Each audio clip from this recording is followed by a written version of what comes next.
Bend Around the Wind by Skylia. Chapter 31. A penny for your thoughts. Pepper. Pepper, Pepper, Pepper. He did not think about her much lately, which is not at all, and it suddenly made him feel very guilty. He avoided thinking about Earth and everything related to it as much as possible, not wanting to imagine how things were back home, not wanting to think about how long he's been gone and how long it would still take him to get back home. He was not much for Greek epics, but this was Odyssey, if there ever was one. Well, that guy had to slaughter a bunch of people who wanted his wife and kingdom when he got home. His kingdom was definitely safe. His will made it perfectly clear that in case of his death or long-term disappearance, like right now, most things went to Pepper. She would be the CEO and major shareholder of Stark Industries. She would also get the Malibu and New York mansions and everything that was inside them. Rhodey would get most of his cars and a few of his smaller estates, while the Stark Tower was named as Avengers Headquarters if they kept the business and R&D floors running as Stark Industries property, that is.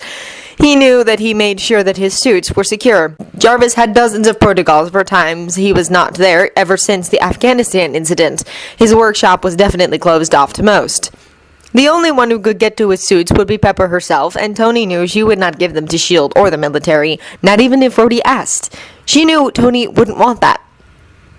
But the more he thought about how everything was all right, because he was prepared for his sudden death in advance, he couldn't help but accept that it also meant that everyone actually thought him dead. That was not a pleasant thought. Pepper was still in the hospital the night he was taken, and Tony just couldn't think about how it must have been like for her to wake up the next morning to the news that Tony was gone. How much time passed? A year? Maybe 2 already. It was possible. Too long, that was for sure.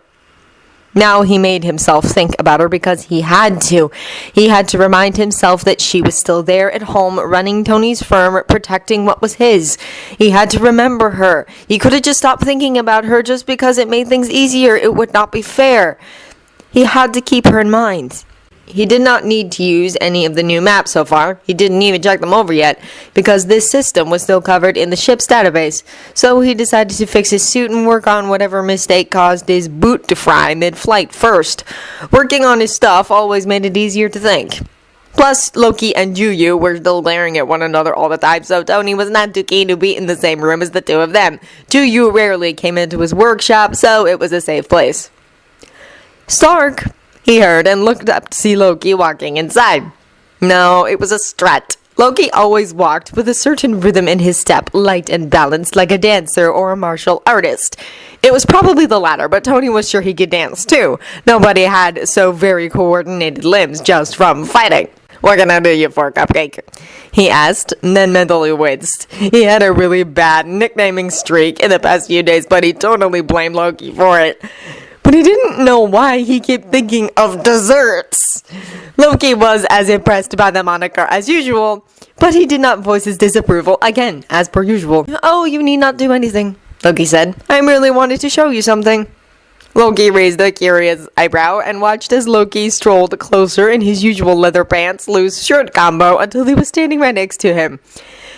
Pepper. He really needed to think more about Pepper. Loki looked around Tony's workbench and grabbed one of the glowing energy crystals. "I've made some progress," he said as he closed his long fingers around it. Then he put his other hand over it. Tony leaned to the table and watched. The crystal started glowing a bit brighter between Loki's fingers, then its color shifted from its usual shade to electric blue. Loki next lifted his hand away from the crystal, and a thick beam of electricity stretched out between his palms. "Like a mini lightning!" "That's pretty cool," Tony said while he looked at the sizzling, crackling electric bolt. Loki put his hand back to the crystal, and a moment later the color shifted back to its original. Loki's lips stretched out into a pleased grin. "How did you do that? I thought electric stuff was Thor's thing," Tony said. Not even the mention of his brother's name seemed to diminish Loki's good mood. "It is certainly not my element, but lightning is still the closest one to raw energy. The easiest to summon if you have some at your disposal." "So you turned the energy in the crystal into lightning?" Tony asked. "More or less, I used the raw energy in the crystals to summon lightning. A very small lightning, though, I give you that." Tony stared at the crystal and thought about it for a moment. So that is progress, right? In the whole harnessing the cosmic energies for your magic thing. You're closer to figuring it out? The energy used by the guns we have and the energy in the generators is very similar to the one I sense all around us. So I decided to focus on this first and see whether it brings me closer to the big picture. It looks like you're able to work with this, Tony observed. It's the best way to go for now, Loki nodded. With enough practice, I would be able to use the power in the crystals for other things. Summon things that are different from their nature. Shields, eldritch blasts, fire. So this is a breakthrough, Tony concluded. Exactly! Loki agreed. The true cosmic energies are still there, just beyond my fingertips. I can feel them. I'm almost there. You're gonna get it in no time, Tony said. Loki chuckled. Your confidence in my abilities is appreciated, Stark, he said. He then spun around to lean against the workbench and look straight at Tony. And since I spent a significant amount of time analyzing the energy that now runs your armors well, maybe I can be convinced to help you with that little miscalculation that happened. Traditional roundabout way of offering help. Something's never changed about Loki. You are such a benevolent god, Tony smirked. I'm really not, Loki answered. So it's just me who gets the special treatment, Tony said mirthfully. Yes. Tony looked up at him, because he expected something more biting as an answer. Something about Tony's ego and his mental capabilities. Oh. That's nice, he managed to say. Let us get to work, Loki told him with a smile. One of those smiles Tony still could not fully figure out. Until very recently, Tony did not really pay attention to certain things. Things like the way Loki easily slid closer to his side when looking at something on the workbench. Close like shoulders touching close. How Loki leaned in when explaining something. He started to think about whether this was a new phenomenon or something going on for a while. He wasn't even really paying attention to what he was doing because this was something strange, very frigging strange, considering this was Loki. He wouldn't go as far as saying that he knew everything about the guy, but he knew him pretty well, and casual touching was most definitely not his thing. He was more of a, don't you dare put a finger on me, you peasant, kind of guy. Unless he was very badly hurt, then he grudgingly accepted help and later pretended it did not happen. He eased up about it in emergency situations for a while now and seemed to not mind having to be close to Tony, but this was actual mind-boggling initiated contact. They were also not the kind of bro gestures he was used to from Rhodey. Although, yeah, Loki was a prince and all, and even if he was a tough guy, there was that martial artist grace, or whatever, that Rhodey wouldn't be able to pull off if his life depended on it. Then he pictured Rhodey in a leather tunic sitting in a chair with a straight back and his legs crossed, and he barely contained an amused snort. No, there were things only Loki could pull off without losing even a speck of his masculinity. It was one of his special talents. Show him another man who could idly pick on his nails while in a power stance and did not look ridiculous doing it. Again, Tony's mind went back to the cape and the horned helmet because what even? How was it possible to look cool in those? It was beyond his comprehension. It was a Loki thing. He could do it. Tony would look like a mutant goat suffering from growth retardation. Yeah, so Loki made him feel small sometimes. But who wouldn't, huh? Who wouldn't feel small? God, tall and lean and still muscular like he was a marble sculpture or something. Loki was his own category. There was no point in trying to put him in any sort of stereotype box. It's what made him interesting in the first place. But there were a few constant things about him, so when one of those changed, it made Tony really suspicious. He tried to shrug it off as low-key just being friendly in a physical way, but that sounded so uncharacteristic that Tony couldn't believe it. Loki didn't do friendly just like that. He did things for a reason. He was deep in his thoughts and only noticed Loki leaning closer again when he was already there. He put a hand on the small of Tony's back as he reached across the table for a previously discarded crystal, only he didn't need to lean on Tony to keep his balance. Obviously, it was a completely redundant touch. You seem distracted, Loki remarked lightly as he pulled his hand away. You know damn well why I'm distracted, Tony huffed. Do I? Loki asked, feigned ignorance and innocence, albeit not hidden well, so it was probably meant to be seen as an act. Oh, cut the crap. What is going on with you? Tony asked. You've been weird for at least a couple of weeks now, and I have no idea what's happening. I'm not exactly familiar with this new... I don't know what personal space is, Loki. The god had the gall to smile and chuckle in a very amused manner. You did not seem to mind. That's not the point. Ah, but that was exactly the point, Loki said. Huh? Loki leaned against the workbench to be face to face with him.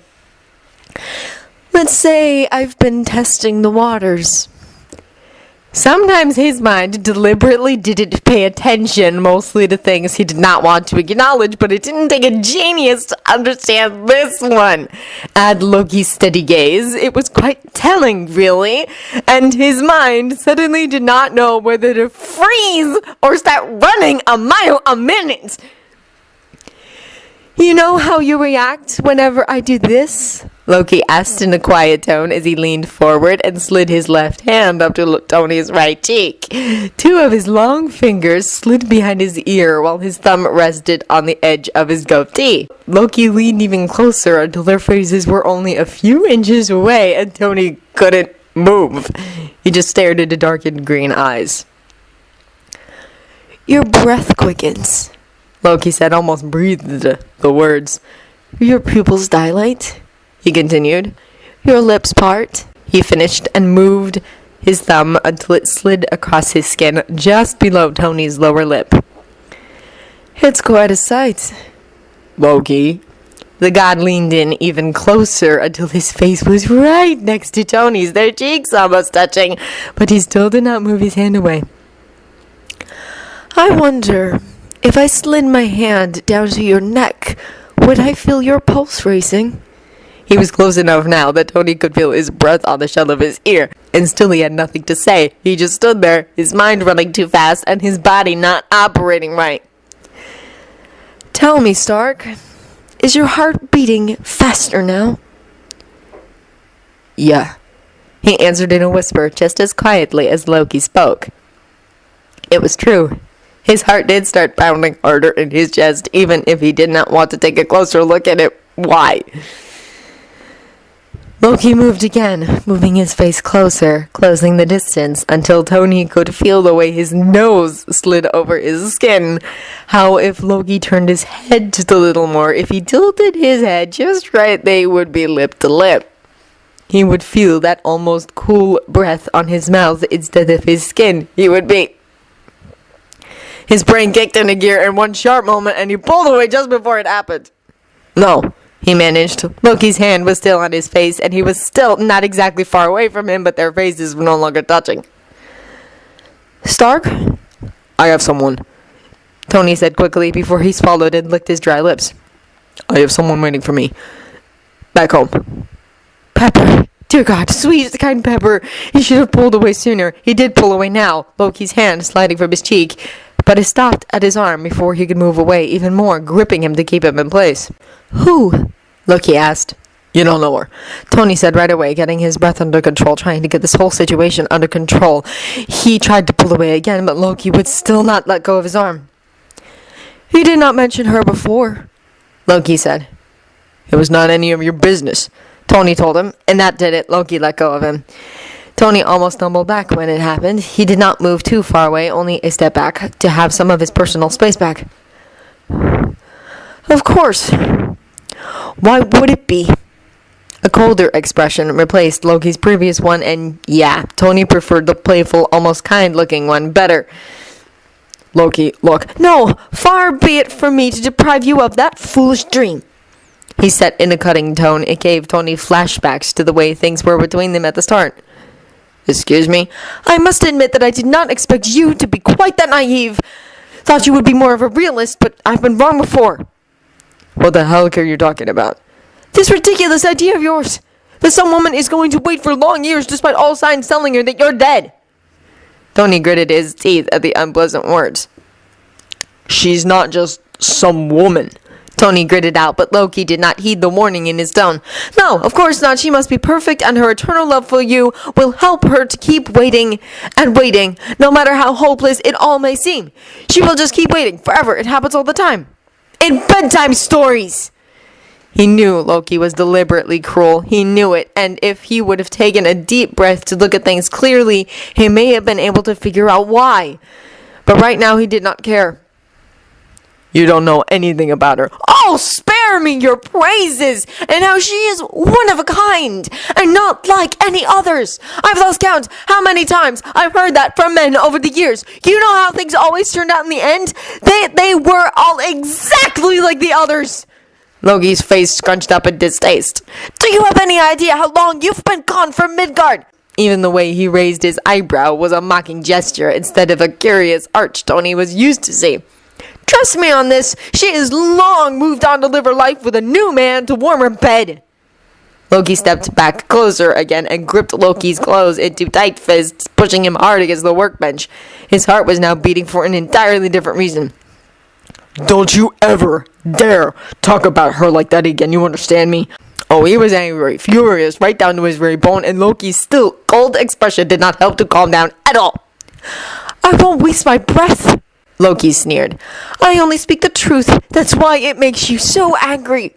No, you don't get to talk about this. If it wasn't for you, I wouldn't even be in this mess. You're the one who dragged me into this. If you wouldn't have shown up in my tower, I would still be home. This is all on you, so don't you dare lecture me. Let go of me, Loki hissed in a dangerous tone, and Tony did so even if the anger was still boiling inside of him.